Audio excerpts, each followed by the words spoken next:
My name is Beverly Merriweather. My business is barbering and hairdresser, kind of like an image-changing place.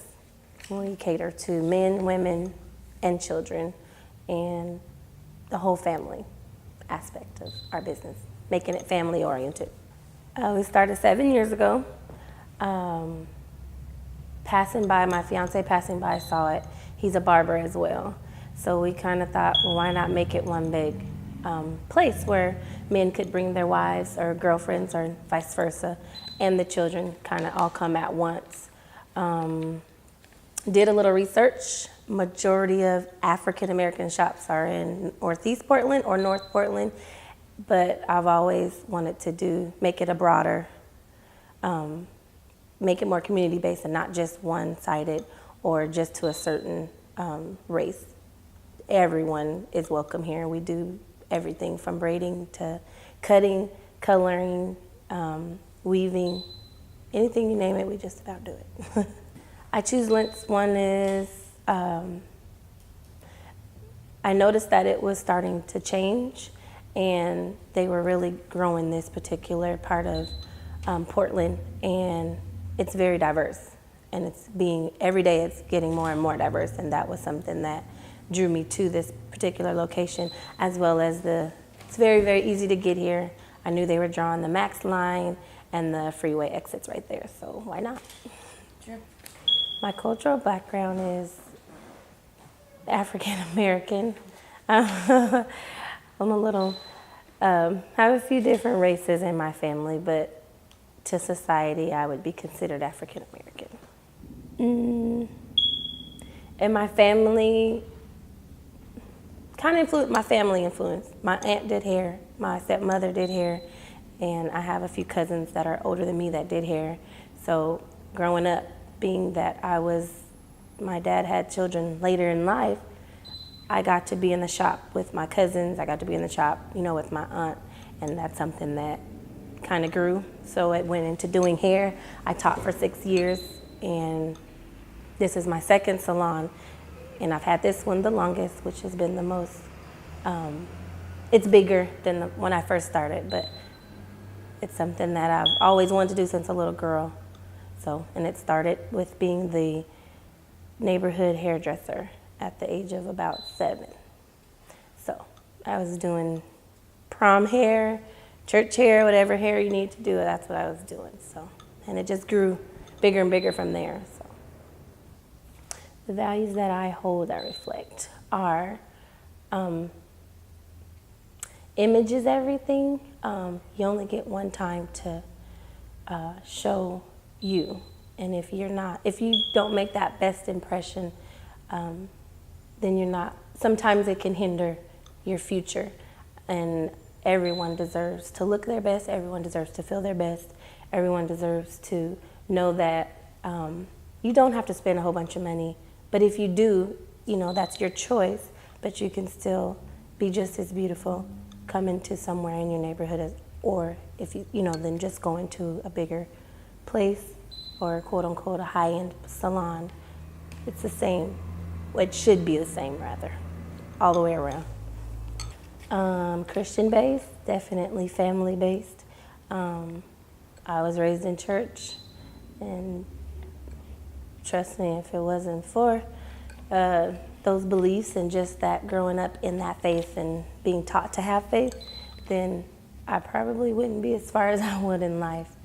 Matter of fact, I know I wouldn't be as far as I am now, because of course anybody has their trials, their tribulations, ups and downs, but I made it this far, so I can say amen. I like making my clients feel like it's all about them. It's their time right now. All the focus is on them, making them feel the best that I can possibly make them feel that's in my power. It's all about them. Starting up wasn't the biggest challenge. Keeping the business is the biggest challenge. Just life stuff, everyday things that may happen at home, not necessarily with the building, but your home life as well. And I have 4 children, so trying to keep the business going and home going has been a challenge. It's gotten easier over the years, especially with being so big now. So trying to disperse your time and energy in different spots, but just making sure that we still have a broad clientele and not just turn into just the one particular style or just a color, or just trying to keep it everything like one-stop shop. Being that we're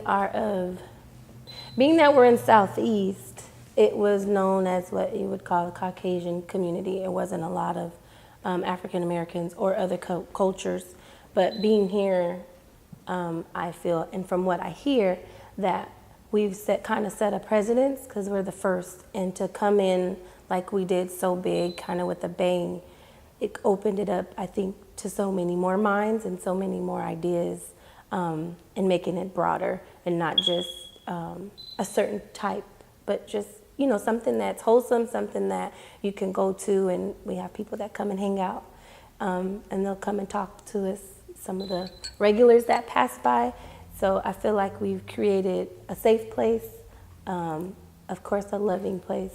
Almost all of our clients, they don't leave. We give them a hug. It's greeted with a smile. So just showing that, we care, not only because you're coming to pay us or for a service, but you're getting like love. Hopes for the future. I'm in the middle of branding my name right now.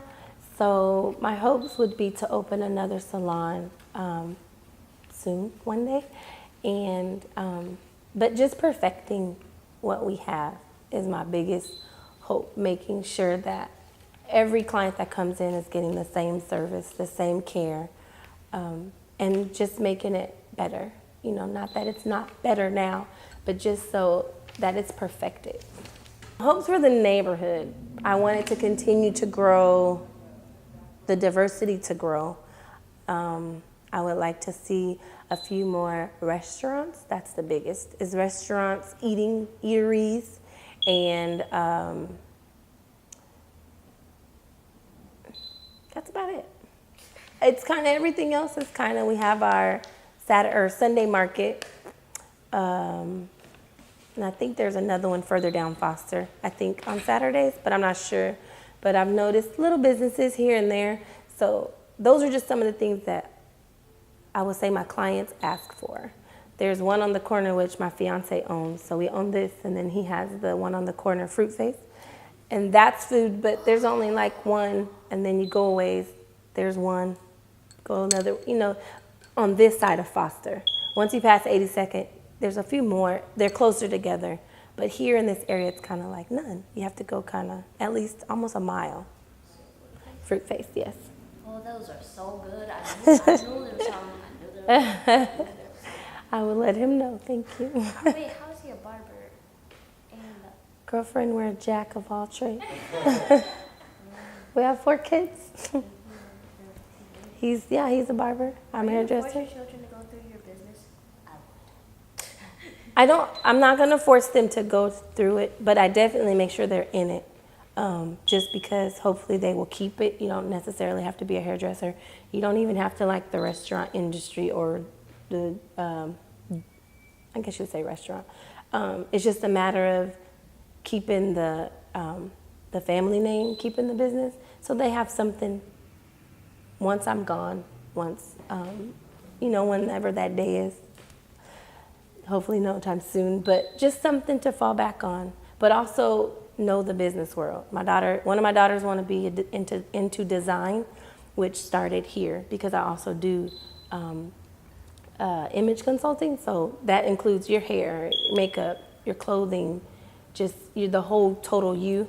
But I have another one that wants to be in the lines of she wants to do hair, one of my daughters. My son wants to be a football player, and my other daughter, she's still not sure.